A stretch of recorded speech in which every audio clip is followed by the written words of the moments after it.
Imagination Studio presents My Weird School, Books 1 through 4, by Dan Gutman. Read for you by John Beach. My Weird School, Book Number 1. Miss Daisy is Crazy. Chapter 1. I Hate School. My name is AJ.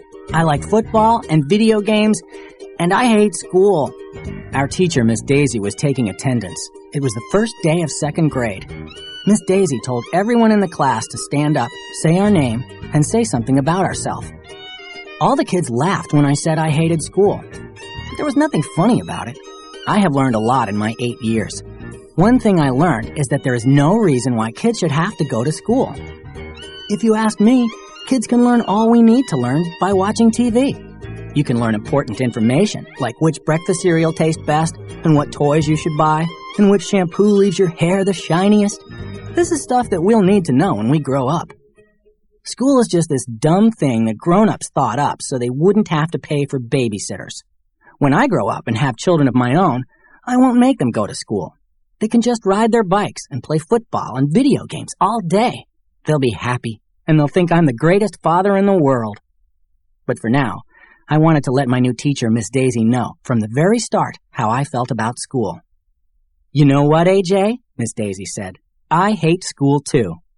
You do? We all stared at Miss Daisy. I thought teachers loved school. If they didn't love school, why did they become teachers? Why would they ever want to go to a school as a grown-up? I know that when I'm a grown-up, I'm not going to go anywhere near a school. Sure, I hate school, Miss Daisy continued. If I didn't have to be here teaching you, I could be home sitting on my comfortable couch, watching TV and eating bonbons. Wow, we all said. What's a bonbon? Asked Ryan, a kid with black sneakers who was sitting next to me. Bonbons are these wonderful chocolate treats, Miss Daisy told us. They're about the size of a large acorn, and you can pop the whole thing right in your mouth so you don't need a napkin. I could eat a whole box of bonbons in one sitting. They sound delicious, said Andrea Young, a girl with curly brown hair. She was sitting up real straight in the front of the class with her hands folded like they were attached to each other. Miss Daisy seemed like a pretty cool lady for a teacher. Anybody who hated school and liked to sit around watching TV and eating chocolate treats was okay by me. Me and Miss Daisy had a lot in common. Maybe going to school wouldn't be so terrible after all. Chapter 2. Dumb Miss Daisy and Principal Klutz. Miss Daisy said it was time for us to clear off our desks and see how much we knew about arithmetic. Ugh! If I gave you 58 apples and Principal Klutz took 28 of them away, Miss Daisy asked, how many apples would you have left? AJ? Who cares how many apples you would have left? I said. I hate apples. If you ask me, you and Principal Klutz can take all the apples away and it wouldn't bother me one bit. You would have 30 apples, said that girl Andrea Young in the front of the class. She had a big smile on her face, like she had just opened all her birthday presents. Andrea Young thinks she's so smart. I hate arithmetic, I announced. You know what? Miss Daisy said. I hate arithmetic too. You do? We all said. Sure, I don't even know what you get if you multiply 4 times 4. You don't? I have no idea, Miss Daisy said, scratching her head and wrinkling up her forehead like she was trying to figure it out. Maybe one of you kids can explain it to me? Boy, Miss Daisy was really dumb. Even I know what you get when you multiply 4 times 4. But that smarty pants I know everything girl Andrea Young beat me to it and got called on first. If you put 4 crayons in a row, she told Miss Daisy as she put a bunch of crayons on the top of her desk, and you make 4 rows of 4 crayons, you'll have 16 crayons. See? Then she counted the crayons from 1 to 16. Miss Daisy looked at the crayons on Andrea's desk. She had a puzzled look on her face. I'm not sure I understand, she said. Can somebody else explain it to me? Michael Robinson, this kid wearing a red t-shirt with a dirt bike on it, explained 4 times 4 again, using pencils. He had 16 pencils on his desk in 4 rows of 4 pencils. Miss Daisy still had a look on her face like she didn't understand. What would happen if you subtracted half of the pencils? She asked. Michael took away 2 of the rows of pencils and put them in his pencil box. "Then you would have 8 pencils," we all said. Andrea Young added, "Half of 16 is 8. Miss Daisy wrinkled up her forehead until it was almost like an accordion. She still didn't get it. She started counting the pencils on Michael's desk out loud and using her fingers. She got it all wrong. We all gathered around Michael's desk and tried to explain to Miss Daisy how to add, subtract, multiply, and divide numbers using the pencils. Nothing worked. Miss Daisy had to be the dumbest teacher in the history of the world. No matter how many times we tried to explain, she kept shaking her head. "I'm sorry," she said. "It will take me a while to understand arithmetic. Maybe you can explain it to me more tomorrow. For now, we have to clean off our desks because Principal Klutz is going to come in and talk to us." I know all about principals. My friend Billy from around the corner, who was in 2nd grade last year, told me that the principal is like the king of the school. He runs everything. Billy says that if you break the rules, you have to go to the principal's office, which is in a dungeon down the basement. Kids in the dungeon get locked up and are forced to listen to their parents' old CDs for hours. It must be horrible. Miss Daisy told us to be on our best behavior, so Principal Klutz would see how mature we were. Finally, he walked into our room. "Welcome to the 2nd grade," he said cheerfully. "I'm sure we are all going to have a wonderful year together." Principal Klutz said a lot of stuff about the rules of the school. We're not allowed to run in the halls, and we're not allowed to chew gum, stuff like that. But I wasn't listening very closely because I kept staring at his head. He had no hair at all. I mean none. His head looked like a giant egg. When Principal Klutz was all done telling us the rules of the school, he asked if anybody had any questions about what he had said. "Did all your hair fall out of your head?" I asked. "Or did you cut it off?" Everybody laughed, even though I didn't say anything funny. Miss Daisy looked at me with a mean face. "Actually, it was both," Principal Klutz replied with a chuckle. "Almost all of my hair fell out on its own, so I decided to shave the rest of it off." "That's the saddest story I ever heard," said this girl named Emily, and she burst into tears. "Don't feel bad," Principal Klutz said. "It could have been a lot worse." "How?" sniffled Emily. "Well, at least my brain didn't fall out of my head." We all laughed, even Emily. Principal Klutz was a pretty funny guy, for a principal. "Any other questions?" "Do you have a dungeon down the basement where you put the bad kids?" I asked. "Actually, the dungeon is on the 3rd floor," Principal Klutz replied. Nobody laughed this time. He quickly told us that he was just making a joke and that he didn't even have a dungeon at all. Principal Klutz must have felt bad that we didn't think his joke was funny because he invited us all up to the front of the room to touch his bald head. We did, and that made everybody feel a lot better. Principal Klutz seemed nice, but a lot of people seem nice when you first meet them.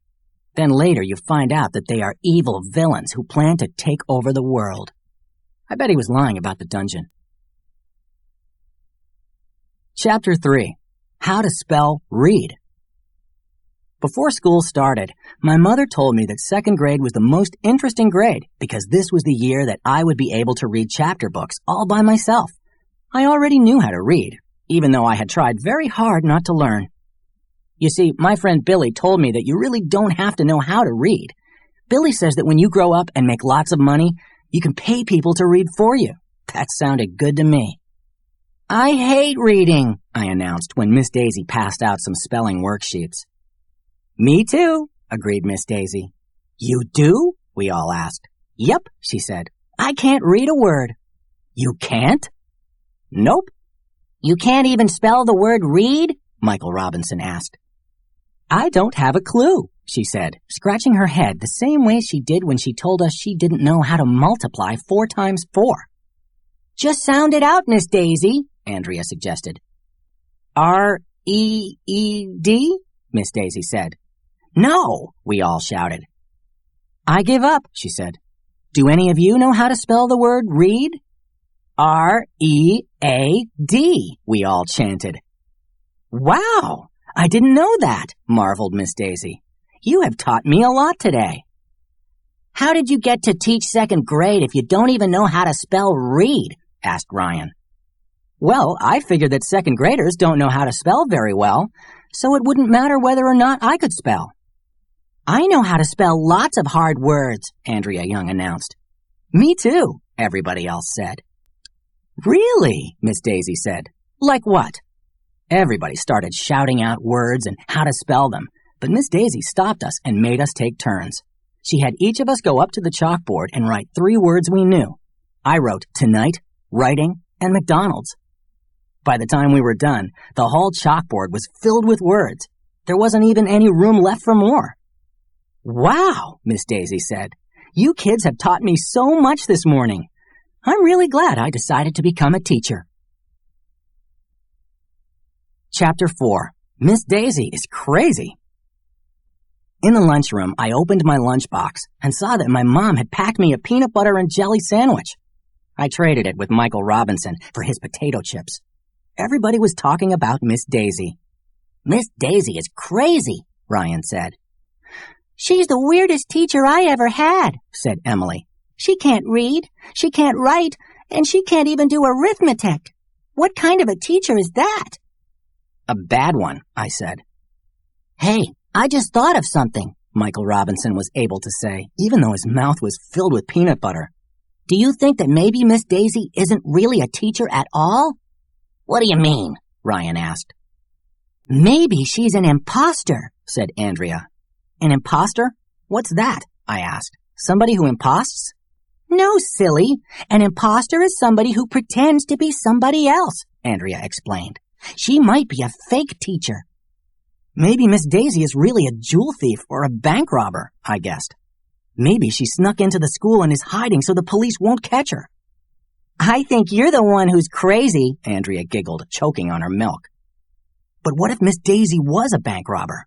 Or she could be a horse thief or a cattle rustler or somebody who parks where there is a yellow line on the curb. My head was starting to fill with all kinds of awful things Miss Daisy could be. Maybe Miss Daisy kidnapped our real teacher and is holding her for ransom, I suggested. Wow, you think so? Emily asked, looking all scared.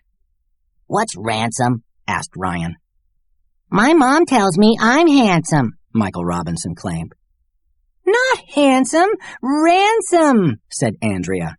I don't know what it is, but whenever somebody is kidnapped, they get held for it. In cartoons, people who get kidnapped are always tied up to railroad tracks, I reminded everybody. Maybe our real teacher is tied up to some railroad tracks right now. We've got to save her, said Emily, and she went running out of the lunchroom. Wait a minute, said Michael Robinson. That doesn't make sense.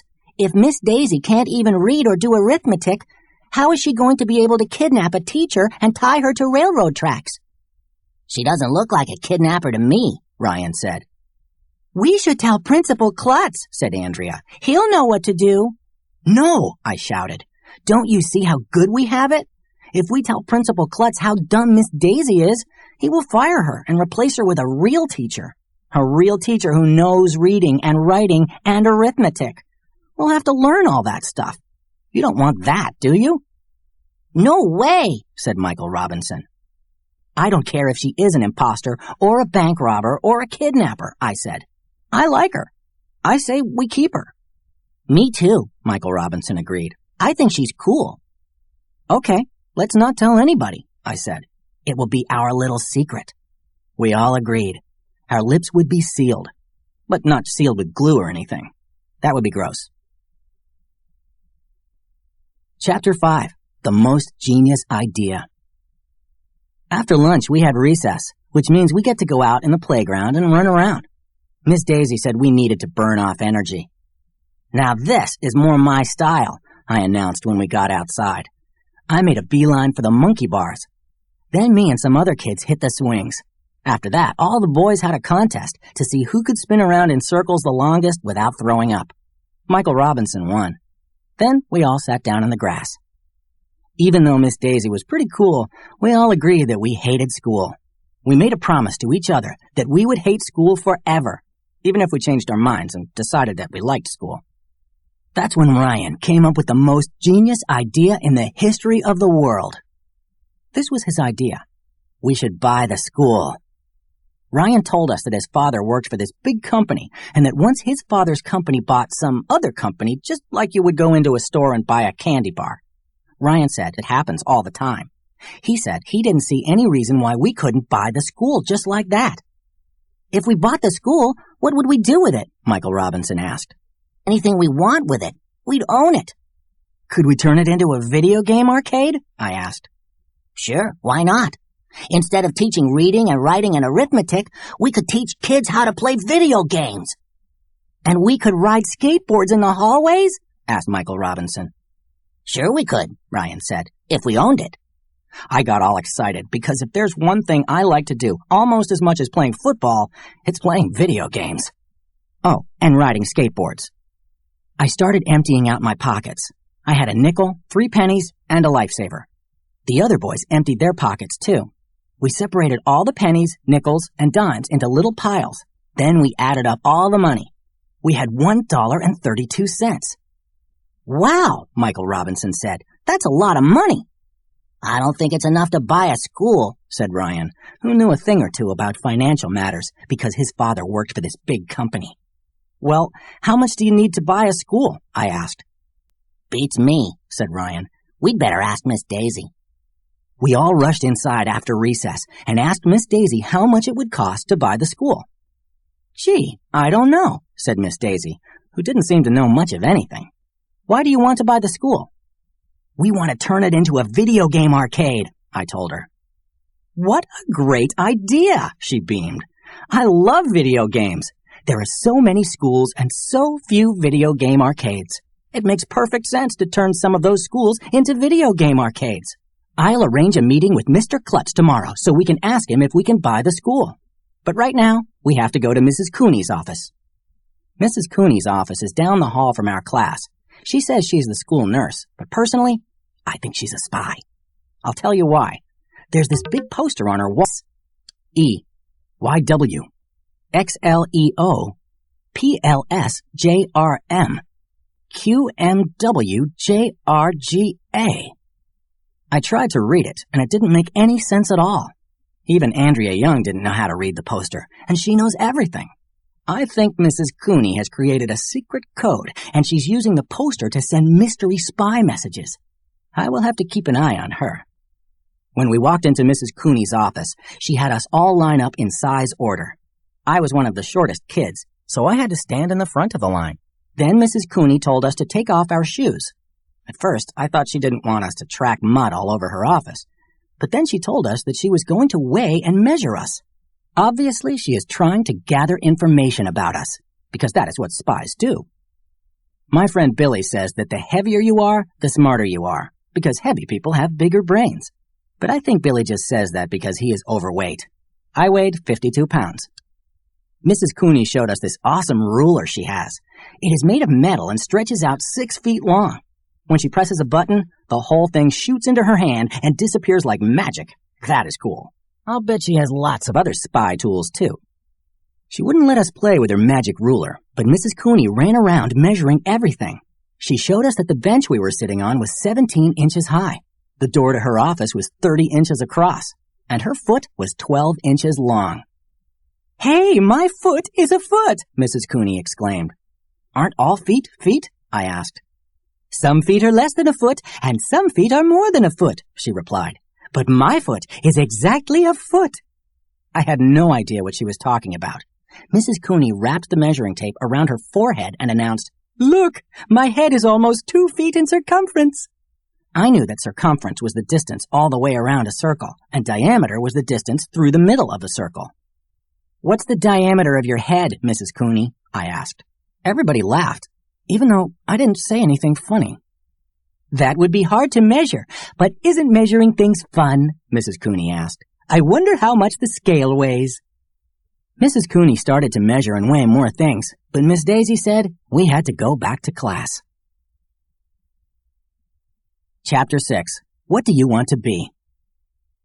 At the end of the day, Miss Daisy sat on the floor, and we all sat around her. She told us to talk about what we want to be when we grow up. I want to be a veterinarian, said Andrea Young. Who knows what the word veterinarian means? Asked Miss Daisy. That's somebody who doesn't eat meat, said Michael Robinson. It is not, I said. That's a vegetarian. A veterinarian is somebody who fought in a war. That's a veteran, Miss Daisy said. Andrea, would you like to tell the class what a veterinarian does? A veterinarian is an animal doctor. That Andrea Young thinks she knows everything. But for once, I knew she was wrong. Animals can't be doctors, I said. Everybody laughed, even though I didn't say anything funny. Miss Daisy said a veterinarian is a doctor who takes care of animals. That made a lot more sense than that dumb thing Andrea said. Emily was next, and she said she wanted to grow up and become a nurse in a hospital. Why do you want to do that? I asked. People come into hospitals all sick and injured, their arms falling off, their guts hanging out. AJ, Miss Daisy said in her serious voice. Emily got all upset and ran out of the room crying. What did I say? I asked. What do you want to be when you grow up, AJ? Miss Daisy asked. I'm going to be a famous football player, I said. Really? And why did you choose that field? Because I love football, I said. And if I was a football player, I wouldn't have to read or write or do arithmetic or go to school. My friend Billy told me that football players are really dumb. Your friend told you that? Said Miss Daisy. Yeah, Billy is really smart. He also told me that if you dig a hole deep enough, you can dig all the way to China. And if you fall into that hole, you'd fall all the way through the earth and pop right out the other side. And you'd be moving so fast that you'd shoot all the way to outer space. Michael Robinson said that sounded cool. He decided that instead of becoming a fireman, he wanted to become one of those hole-digging astronauts. Emily came back into the room with a tissue. Everybody else went around in a circle saying what they wanted to be. This girl named Lindsay said she wanted to be a singer. Ryan said he wanted to be a businessman, like his dad. Andrea Young said that if she couldn't be a veterinarian, she wanted to be a teacher like Miss Daisy. Then she gave Miss Daisy a big smile. I hate her. Chapter 7. Bonbons and Footballs. The next day, Miss Daisy brought in a box with ribbons on it and told us she had a surprise. What's in the box? We pleaded. It's a secret. Please? Well, okay, she said, opening the box. It's bonbons. Miss Daisy said she thought we might be able to use them for arithmetic problems so we could learn together. She put the bonbons on the table in the front of the room. There must have been 20 or 30 of them. Can somebody think up an arithmetic problem using bonbons? She asked. Andrea. If you had 3 bonbons in a box, said Andrea as she put 3 bonbons into her pencil box, and you had 3 boxes just like that, how many bonbons would you have altogether? Miss Daisy looked at Andrea's pencil box for a long time, counting in her head and on her fingers. Any dummy would know that 3 boxes with 3 bonbons in each box would equal 9 bonbons. 3 times 3 is 9. But Miss Daisy didn't seem to know that. Finally, she just opened up Andrea's pencil box and popped the 3 bonbons into her mouth. Who cares how many bonbons I would have, she asked, as long as I get to eat some of them. Miss Daisy really needs a lot of help with arithmetic. After she had eaten her bonbons, Miss Daisy passed out bonbons for all of us, and we had a bonbon party. Then she said that was enough arithmetic for the day, and asked what we wanted to talk about for the rest of our math time. Football, I shouted. Miss Daisy didn't like that I talked without raising my hand first. Personally, I don't see what raising my hand has to do with talking. I don't talk with my hands. But she did let me talk, and I told her that football is just about my favoriteest thing in the world, and I know all about it. My dad takes me to every game of the Chargers, a professional football team. Maybe you can help me, Miss Daisy said. I always wondered, how long is a football field? 100 yards, I told her. Anybody knows that. Wow, that's a big field. With a field that big, how can you and your father see what's going on? My dad always tries to get us seats near the 50-yard line, I said. They're the best tickets. Why? Miss Daisy asked. Because the 50-yard line is right in the middle of the field. Does that mean that half of 100 yards would be 50 yards? She asked. Yup. I see, Miss Daisy said. So if you know there are 100 yards on a football field, do you know how many pennies there are in a dollar? Andrea. 100, hollered Andrea Young. Just like a football field. Really? Said Miss Daisy. So if half the football field is 50 yards, how many pennies are in half a dollar? 50, Michael Robinson shouted. Because 50 is half of 100, and 50 plus 50 makes 100. And half of 50 must be 25, because 2 quarters is 50 cents, added Emily. And 4 quarters makes $1, Ryan exclaimed. And 4 quarters makes a football game, too, Miss Daisy shouted, jumping up and down with excitement. Wait a minute, I said. I thought you told us we were finished with arithmetic. This wasn't arithmetic, she told us. It was football. Well, okay, I said, just as long as you weren't trying to sneak arithmetic into our conversation about football. Would I do that? Miss Daisy asked, and then she winked at me. Sometimes it's hard to tell if Miss Daisy is serious or not. Chapter 8. A lot of books. On Thursday, Principal Klutz came into our class. He was wearing a hat, which almost made him look like a regular person who had hair on his head. I have to go to a meeting, Principal Klutz told us, but I heard that some of you second graders had something important you wanted to discuss with me. Miss Daisy said that I could ask my question. Can we buy the school? Principal Klutz said. Is what grown-ups say instead of or when they don't know what to say. Why do you want to buy the school? Principal Klutz asked. Because we want to turn it into a video game arcade, I told him. I see, the principal said. Schools cost a lot of money. How much? I asked. If you tell us how much it will cost, we'll raise the money. I'll tell you what, Principal Klutz said. I can't sell you the school, but I can rent it to you for a night. Do you know the difference between buying and renting? Andrea Young got her hand up first, as usual. When you buy a video, you get to keep it forever, she said. If you rent it, you have to return it to the video store in a couple of days. That's right, the principal said. Would you be interested in renting the school for a night? How much would that cost? I asked. 1 million pages, Principal Klutz replied. Huh? If you kids read 1 million pages in books, you can turn the school into a video game arcade for one night. 1 million pages? That sounded like a lot of books. How about 1,000 pages? I suggested. 1 million, said Principal Klutz. That's my final offer. Take it or leave it. Would it be okay if some of the other classes helped us out? Miss Daisy asked. Certainly, Principal Klutz said. The more the merrier. And I'll tell you what I'm going to do. If the kids in this school read 1 million pages, I will come to the big video game night dressed in a gorilla suit. You've got a deal, I said, rushing forward to shake Principal Klutz's hand. In my head, I was already hatching a plan. Chapter 9. Put those books away. As soon as I got home from school, I went up to my big sister Amy's room. Amy is in 5th grade, so she knows lots of things. You've got to help me, I said. If the school reads 1 million pages in books, Principal Klutz will put on a gorilla suit and let us turn the school into a video game arcade. I would do anything to see that, Amy said. Amy knows how to work the computer really well. She helped me make posters that said, "Let's turn our school into a video game arcade," and "Let's turn Principal Klutz into a gorilla." We tacked the posters up all over Main Street. Amy sent emails and instant messages to all the kids in the 5th grade. The next morning, we tacked the posters up all over school. I passed them out to all the kids I saw. Mrs. Rupee, the school librarian, said we could put up some posters in the library. Mr. Sacco, the custodian, said we could put some up in the lunchroom and the bathrooms.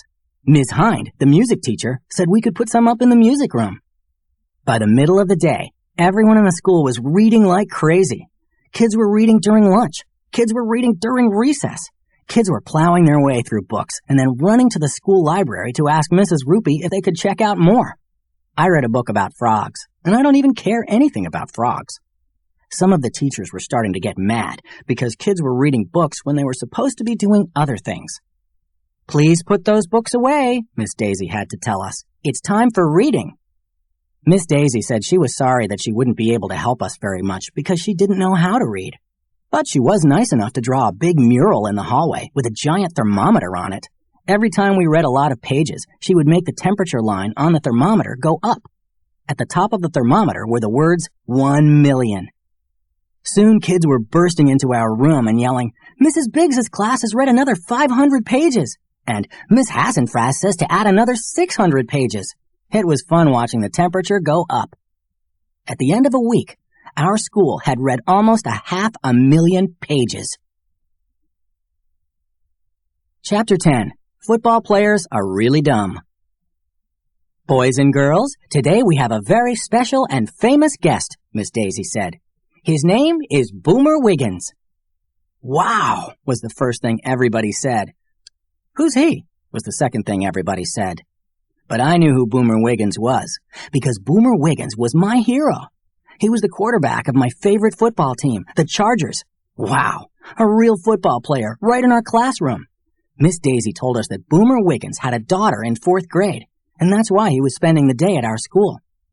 When Boomer Wiggins walked into the class, everybody gasped. He was really big and had so many muscles that they poked right against his shirt. We all crowded around him, and Boomer let us feel his arm muscles. I couldn't even get my hands around them. Then Boomer picked up Emily with one hand. He was amazing. Then he gave each of us a little plastic football, and he signed his name on each one. "Does anybody have any questions?" Boomer asked. "Do you like knocking guys on their butts?" I asked. Everybody laughed, even though I didn't say anything that was funny. Miss Daisy said it was butt, not butts, because a person only has one butt. But I said a butt was divided into 2 halves, so really it could be butts. Miss Daisy said that was enough of that talk. I said she shouldn't be complaining because she was the one who started it. "I don't like knocking people down," Boomer told us, "but sometimes we have to because it's part of the game." "Mr. Wiggins," asked Miss Daisy, "is it true that football players are really dumb?" We all gasped. I was afraid Boomer Wiggins might knock Miss Daisy on her butt. "Excuse me?"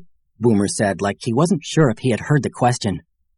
"Well, somebody once told me that if you play football, you don't have to know how to read or write or do arithmetic or go to school."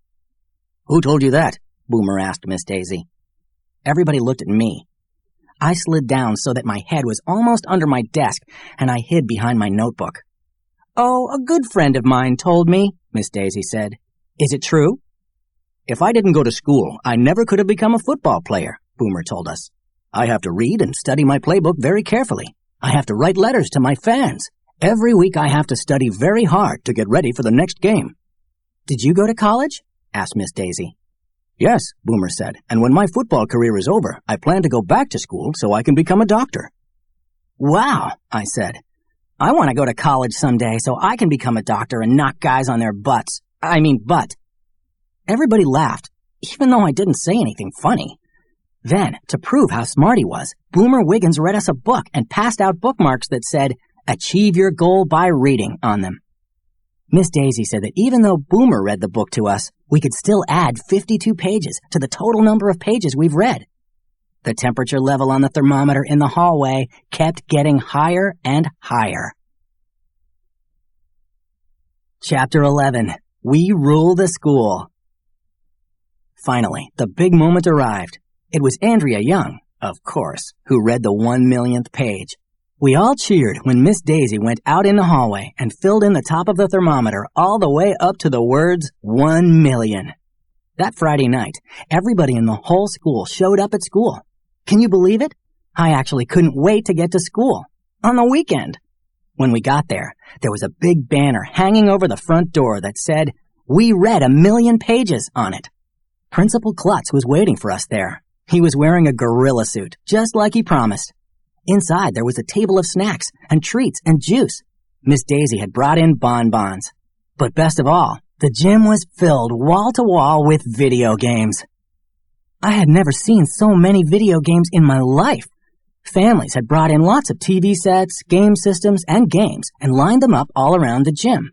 We could play all we wanted, and the only rule was that you had to take turns. For the kids who didn't like video games, there were tables of board games set up in the middle of the gym. I think they're called board games because you get so bored playing them. I played just about every video game in the gym.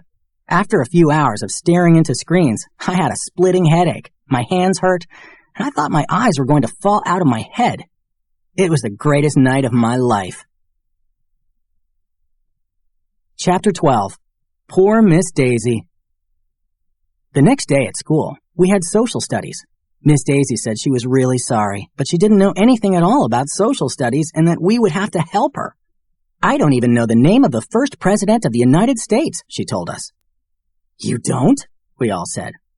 I haven't a clue. It was George Washington, we all shouted. Really? Miss Daisy said, with a wink. Never heard of him. I was beginning to suspect that Miss Daisy might have been just pretending that she didn't know anything all along.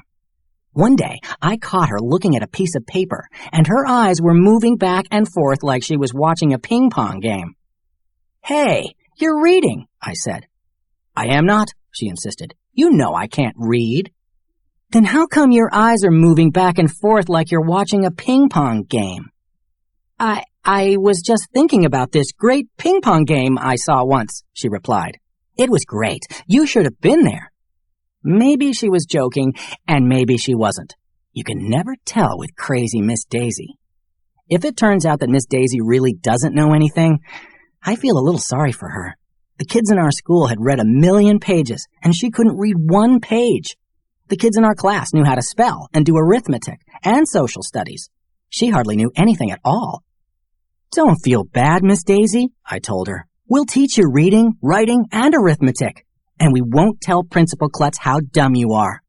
She gave me a big hug. It will be hard work teaching Miss Daisy everything that she doesn't know. I think that by the end of the year, if the whole class works together, we just might bring her up to second grade level. But it won't be easy.